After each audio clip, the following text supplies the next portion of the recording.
No UPI only cash. Suresh एक middle class परिवार का था। छोटे मोटे काम करते हुए परिवार को पालता था। पत्नी स्नेहा बहुत ही होशियार थी। पति कमाकर लाए सौ पैसों को बड़े दिमाग से खर्चा करके कुछ पैसे बचाती थी। सुरेश की इच्छा थी कि वो अच्छा पैसा कमाकर खुद का अच्छा घर बनाए, पर भगवान ने उसे पैसे नहीं दिया करके दुखी होता था।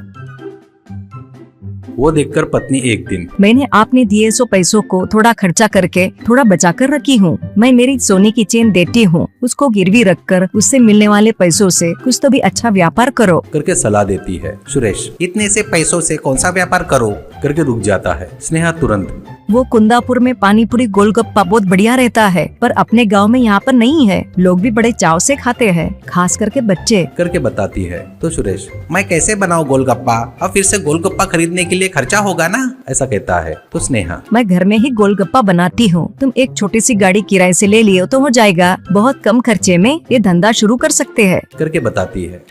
तुरंत सुरेश गाड़ी किराए से लेकर व्यापार धंधा शुरू करता है। घर में बनाए गोलगप्पे करके बोर्ड लगाता है।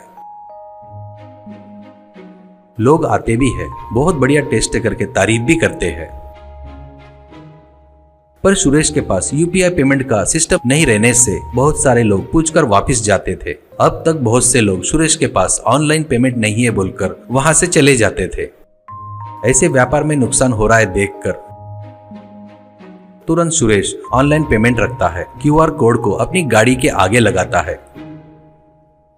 वो लगाने के बाद स्वाद देखना है करके सुरेश के पास आकर लोग गोलगप्पा खरीदते हैं। गोलगप्पे का धंधा अच्छा चलने से वो बहुत पैसे कमाता था, पर ऑनलाइन पेमेंट की वजह से कुछ पैसा टैक्स कट हो रहा है देखकर सुरेश, ऐसे कमाए हुए पैसों से घर बांधना मुश्किल है करके पत्नी स्नेहा से कहता है। स्नेहा बहुत सोचकर उसको एक सलाह देती है। ऑनलाइन पेमेंट हटाएंगे तो लोग नहीं आएंगे, और रखो तो टैक्स कटेगा। लोगों को अपने पास बुलाना है बोले तो अच्छा ऑफर रखना होगा। ऐसा सोचकर ऑनलाइन पेमेंट किए तो प्लेट के 10 गोलगप्पे और कैश पेमेंट किए तो 12 गोलगप्पे करके ऑफर रखो करके सलाह देती है। पत्नी स्नेहा ने बताए वैसे ही सुरेश ऑफर लिखकर बोर्ड लगाता है। सोचे वैसे ही लोग ऑफर देखकर सभी लोग कैश पैसा देकर गोलगप्पे खाना शुरू करते हैं। सुरेश को उसकी पत्नी ने बताया हुआ प्लान बहुत सक्सेस हुआ करके बहुत खुश होता है। पैसा बहुत कमाकर बहुत बड़ा घर बनाता है।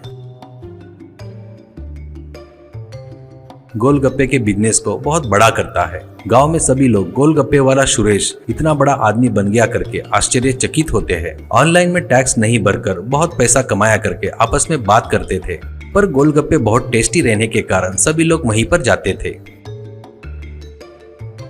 ऐसे ही रहते हुए सुरेश को देखकर उसी गांव में रह रहा विवेक भी गोलगप्पे का बिजनेस स्टार्ट करने की सोचता है और सोचे वैसा ही अपना बिजनेस स्टार्ट करता है।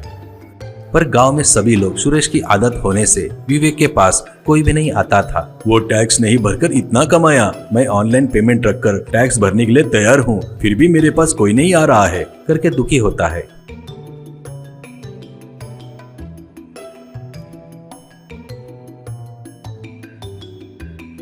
एक दिन कस्टमर आकर विवेक के पास गोलगप्पा खाता है और अरे ये तो सुरेश के गोलगप्पे से भी ज्यादा टेस्टी है यार करके कहता है। वो सुरेश ऑफर रखकर लोगों को धोखा दे रहा है। कैश क्यों, ऑनलाइन पेमेंट करते बोले तो खाना है तो खाओ, नहीं तो निकलो यहाँ से करके बड़े गुरूर से कह रहा है। ज्यादा कमाया करके घमंड चढ़ गया है उसे। इसके बारे में इनकम टैक्स वाले के पास इसकी कंप्लेंट किए तो इसको और इसकी दुकान को बंद कर देंगे करके गुस्से से कहता है। बाद में उसने बात किए सो बात विवेक सुनकर, ऐसा किए तो इसकी अकल ठिकाने पर आएंगी और मेरा धंधा भी चलेगा। ऐसा सोचकर इनकम टैक्स डिपार्टमेंट वालों को फोन करके सुरेश के ऊपर कंप्लेंट करता है। तुरंत इनकम टैक्स डिपार्टमेंट से एक अधिकारी कुंडापुर आता है। वो विवेक से मिलकर पूरी जानकारी लेता है और तुरंत वो अधिकारी किशोर सुरेश के दुकान में जाकर, भाई 1 प्लेट गोलगप्पा दो, ऐसा कहता है। तो सुरेश, ऑनलाइन है तो प्लेट के 10 रुपए और कैश दिए तो प्लेट के 12 करके बोलता है। वो ये क्या ऑनलाइन किया या कैश दिया, एक ही अमाउंट है ना, करके किशोर से पूछता है। सुरेश, यहाँ पर ऐसा ही चलता है, खाना है तो खाओ, नहीं तो कोई और जाकर खाओ, ऐसा बड़े ताव से कहता है। किशोर तुरंत, यानी ऑनलाइन पेमेंट किए तो गवर्नमेंट को टैक्स देना पड़ेगा और वही कैश रहा तो टैक्स दबा सकती है, यही तेरा प्लान है ना, करके जोर से पूछता है। तो सुरेश घबराते हुए, अरे नहीं नहीं सर, आपको चाहिए तो देता हूँ सर, पैसे भी दे सकते हैं आप, ऐसा कहता है। तुरंत किशोर, मैं इनकम टैक्स डिपार्टमेंट से आया हूँ, करके अपना ID कार्ड दिखाता है। तुरंत इस दुकान को सील करो। ऐसा कहने से पीछे कार से कुछ ऑफिसर आते हैं और शॉप को सीज करके सुरेश को अरेस्ट करते हैं। विवेक अपने व्यापार को ईमानदारी से करते हुए अच्छा खासा पैसा कमाना शुरू करता है।